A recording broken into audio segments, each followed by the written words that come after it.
مسجد بڑی سادہ تھی لیکن ایمان سے بھرپور تھی، اعمال سے بھرپور تھی، کام سے بھرپور تھی۔ اور آپ صلی اللہ علیہ وسلم نے اس زمانے میں اس کو نہیں پسند فرمایا کہ مسجد بہت زیادہ عالی شان ہو، آپ نے کہا کام ہو، عالی شان ہو نہ ہو، کام ہو، اس میں کام والی مسجد ہو۔ مسجد کی تعمیر کا حکم دیا، اور قرآن نے جو کہا انما یعمر مساجد اللہ، مسجد کی تعمیر وہ لوگ کرتے ہیں جو اللہ پر ایمان لاتے ہیں۔ تو مسجد کی تعمیر کا مطلب ظاہری تعمیر صرف نہیں ہے، مسجد کو آباد کرنا۔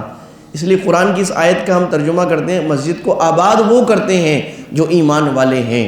مسجد میں کیا اعمال ہوتے تھے؟ بنیادی کام تو مسجد کا نماز ہے، تو مسجد کا معنی ہے سجدہ گاہ، سجدے کی جگہ، اور بنیادی کام ذکر تلاوت ہے۔ لیکن مسجد نبوی مسلمانوں کے تمام امور کا مرکز تھی، چنانچہ مسجد نبوی میں ذکر بھی حلقے لگتے تھے، مسجد نبوی میں آپ تعلیم بھی صحابہ کو دیتے تھے، جو آپ نے بات بتانی ہے، تعلیم دینی ہے، قرآن کی آیات، اپنی حکمت جو حدیث بنی اللہ کے نبی کی باتیں وہ بھی وہاں ہوتی تھیں۔ مسجد نبوی میں جہاد کی ٹریننگ بھی ہوتی تھی، پلاننگ بھی ہوتی تھی، چنانچہ جہاد کے لیے جماعتیں نکلتی، دعوت کے لیے جماعتیں نکلتی، ان کو پوری بریفنگ مسجد نبوی میں دی جاتی، ٹریننگ بھی بعض دفعہ ہوتی تھی مسجد نبوی میں۔ مسجد نبوی ہسپتال بھی بنی ہے، 4 ہجری میں 4 سال مدینہ کے غزوہ بنو قریظہ میں بعض صحابہ اور سعد جو مدینہ کے سردار تھے وہ زخمی ہوئے، تو آپ نے مسجد میں ان کا خیمہ لگوایا تاکہ میں خود ان کو دیکھ سکوں، تعمیر داری کرا سکوں۔ مسجد میں جتنے باہر کے ڈپلومیٹس اور وفد آتے تھے ان کو بھی آپ مسجد میں ملتے تھے، یعنی ڈیلیگیشنز کے ساتھ۔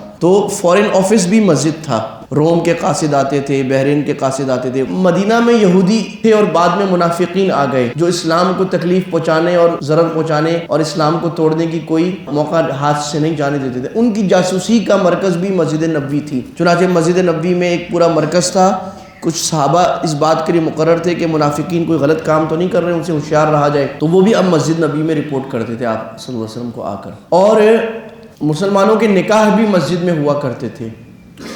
تو اس طرح یعنی جو مشورہ اور فیصلہ تھا وہ بھی مسجد میں، کوئی اگر پارلیمنٹ اور ایگزیکٹو کا آفس، پرائم منسٹر ہاؤس وغیرہ آپ جو بھی کہتے ہیں، وہ بھی مسجد نبوی تھی۔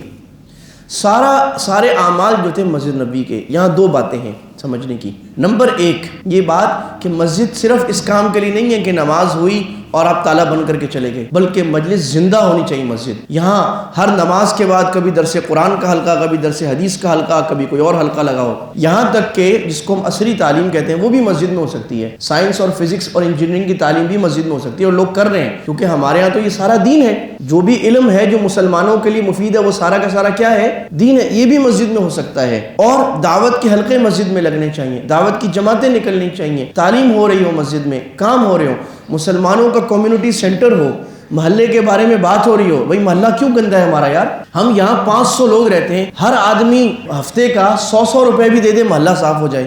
تھوڑا خود بیٹھ کر نکلے، کچھ لوگ رکھ لیں، کچرے کا سسٹم بنا دیں۔ حکومت کو برا بھلا تو دن میں 4 گھنٹے بیٹھ کر ہم کہتے ہیں، تو ہم یہ کام کر لیں۔ اپنا محلہ ہم صاف نہیں کر سکتے، اللہ نے اتنا مال دیا ہے، ہم اپنے گھر پہ لاکھوں کروڑوں لگاتے ہیں، ہم محلے پہ نہیں لگا سکتے؟ محلہ بھی تو ہمارا گھر ہے، ہم محلے کو صاف رکھیں۔ ہم اپنی مسجد کو کیسے خوبصورت کریں، کیسے اچھا کریں، کیسے علماء کو بلائیں، کیسے اہم لوگوں کو بلائیں، مسجد کو مرکز بنائیں ہدایت کا، مسلمانوں کی ایکٹیو کمیونٹی کا۔ یہاں مسلمانوں کے جو جھگڑے ہوتے ہیں محلے میں، اس کا تصفیہ مسجد میں ہو، بڑے امام صاحب، بڑے عالم صاحب یا کوئی بڑے سمجھدار آدمی ہو، بھائی وہ بیٹھ جایا کریں، آربیٹریشن کرایا کریں، کبھی محلے میں کوئی جھگڑا نہیں ہوگا۔ کسی گھر میں طلاق ہو رہی ہے، کوئی میاں بیوی کا جھگڑا ہو رہا ہے، بھائی ہمیں پتہ لگ جائے، ہم ان کو بلائیں گے، آؤ جی بیٹھو، ہم آپ کا مسئلہ حل کرتے ہیں۔ کوئی بیچارہ قرض میں پھنس گیا، مسجد والے بولے بھائی ہم نے دفتر بنایا ہوا ہے، آؤ جی ہم آپ کا قرض دیں گے، سسٹم بنایا ہوا ہم نے، اس سسٹم میں ہم آپ کا قرض ادا کریں گے۔ کوئی بیچارہ کسی اور مشکل میں پڑ گیا، کسی پر کوئی خوشی غمی آ گئی، اس کا ساتھ دیا۔ شادی مسجد میں ہو رہی ہے، نکاح ہو رہا ہے مسجد میں، اور ایک طریقے سے کوئی دعوت بھی ہو سکتی ہے مسجد کی، بے حرمتی نہ ہو، کوئی اور کی بات نہیں۔ تو مسجد کیا چیز ہے اور ہم نے کیا بنا دیا ہے؟ یہ مسلمان کے لیے ایسی ہے جیسے کہ مچھلی کے لیے پانی، مسلمان کی ہر ایکٹیویٹی وہ مسجد میں آتی ہے۔ ایک بات تو یہ سمجھنے کی ہے، تو ایک تو آپ لوگ جہاں جہاں رہتے ہیں وہاں مسجدوں میں یہ بات چلائیں کہ بھی مسجد کو ایکٹیو کمیونٹی سینٹر بنایا جائے۔ اور اس میں ترک لوگ بہت آگے ہیں، ہم نے دیکھا ہے، جو ترکی میں بھی میں دیکھتا رہا ہوں، پھر جرمنی میں سب سے زیادہ ترک ہیں نا، 6 ملین ترک ہیں، تو وہاں جرمنی میں بھی انہوں نے جو مسجد، ان کی مسجد اور ہماری مسجدوں میں بہت فرق ہے، ہمارے پاکستانی ہندوستانی حضرات کی مسجد میں وہ مسجد کے ساتھ کعبہ خانہ بناتے ہیں، مسجد میں لازماً خواتین کی جگہ بناتے ہیں۔ بھائی خاتون کیا مسلمان نہیں ہے؟ اس دن میں ایک مسجد میں گیا، ڈیفینس میں نماز کی جگہ آ گئی، میرے ساتھ گھر والے تھے، تو کہا جی خواتین اندر داخل نہیں ہوں گی۔ میں نے کہا بھائی پیچھے باغ میں نماز، نہیں خواتین نہیں ہوں گی۔ تو میں نے کہا ان پہ نماز فرض نہیں ہے، کہہ رہے ہمیں آرڈر ہے ہم کیا کریں. تو ہمارے مسجد میں ایسے بنا دیا عورت کو جیسے پتہ نہیں کوئی جانور آ گیا باہر نکل جاؤ. بھائی اس نے نماز جو یہ صحیح ہے کہ عورت کے لیے مسجد میں ہر وقت آنا کوئی ضروری نہیں ہے, لیکن اب وہ کہیں جا رہی ہے, کوئی مسجد میں بیان ہو رہا ہے, کوئی ایکٹیویٹی ہو رہی ہے, تو عورت مسجد میں نہیں آ سکتی. یہ اللہ نے اس کو بھی مسلمان بنایا ہے, اس نے بھی دین ہے, اس نے بھی سننا ہے. تو عورتوں کی الگ پردے کے ساتھ, الگ داخلے کے ساتھ عورتوں کی جگہ ہو, عورتوں کی تعلیم ہو, مدرسہ ہو, ان کا بیان اگر کوئی بڑا ہو رہا ہے مسجد میں تو وہ بھی سننے آئیں خواتین, ان کو بھی ضرورت ہے. اور انہوں نے کیا کیا ہوتا ہے, ترکوں نے حجام سینٹر مسجد کے ساتھ بنایا ہوتا ہے, قہوہ خانہ بنایا ہوتا ہے, بچوں کے لیے پلے ایریا پیچھے مسجد کی حدود سے باہر بنا دیا ہوتا ہے کہ بھی والدین اگر آ رہے ہیں بچوں کیا کریں وہاں چھوڑ دو جناب. بچے مسجد کے ماحول میں کسی بہانے سے تو آئیں.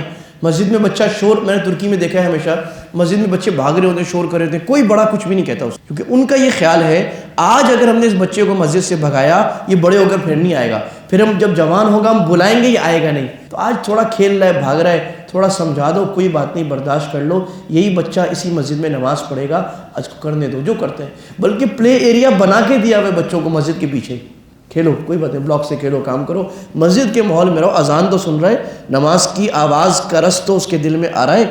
تو اس بات کی ہمیں ضرورت ہے کہ ہم مسجد کو ایکٹیو کریں, اور مسجد میں معاشرے کے, محلے کے, دین کے سارے کام اور دین و دنیا کے کام پوری. دوسری بات یہ ہے کہ ہماری دنیا بھی دین ہے جو میں عرض کر رہا ہوں. تو ان کاموں کو مسجد سے باہر کیوں ہم نے سمجھ لیا کہ کمیونٹی سینٹر ہو, کمیونٹی کے لیے بہتری کی جائے, کمیونٹی کی ویلفیئر کی جائے, یہ دین سے باہر کیوں ہے؟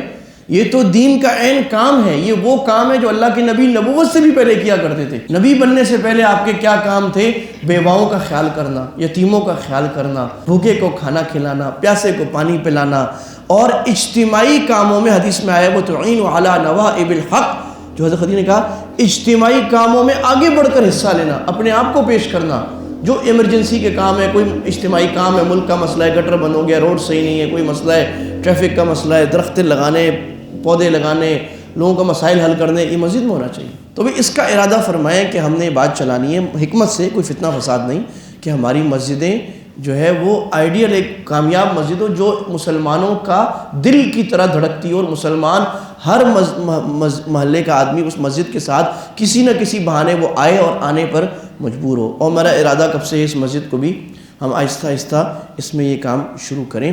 تو یہاں تک بات ہو گئی. آج مدنی زندگی کے پہلے سال میں ہم پہنچ گئے ہیں, اور مدنی زندگی میں پہلا کام جو اللہ کے نبی صلی اللہ علیہ وسلم نے کیا ہے وہ ایک مسجد اور زندہ مسجد کی تعمیر کی ہے. آپ سے سنیں, مسجد کے ساتھ آپ کا گھر بھی بن گیا. تو حضرت عائشہ اور حضرت سودا آپ کے نکاح میں تھیں, تو 2 حجرے چھوٹے چھوٹے سے بن گئے, 2 حجرے اور چھوٹا سا صحن بس. پھر جیسے جیسے آپ کی شادیاں ہوتی گئیں, ایک زوجہ مبارکہ کا ایک حجرے کا اضافہ مسجد کے ساتھ ہوتا گیا, جو آج مسجد نبی کے بائیں طرف ہے. محراب کی طرف اگر منہ کر کے کھڑے ہو تو اللہ کے نبی صلی اللہ علیہ وسلم کی قبر اطہر جہاں ہے وہ حضرت عائشہ رضی اللہ عنہا کا حجرہ تھا. ریاست مدینہ قائم ہو رہی ہے تو یہ کن بنیادوں پر ہو رہی ہے, اور اسلامی ریاست یا ریاست مدینہ کا پولیٹیکل سسٹم کیا ہوتا ہے, فائنینشیل سسٹم, اکنامیکل سسٹم کیا ہوتا ہے, سوشل سسٹم کیا ہوتا ہے, ریلیجس سسٹم کیا ہوتا ہے, ایجوکیشن سسٹم کیا ہوتا ہے, اس پر کچھ جمعے ہم انشاءاللہ بات کر لیں گے. اللہ تعالیٰ عمل کی توفیق عطا فرمائے. وما علی البلاغ وآخر دعوانا الحمد للہ رب العالمین.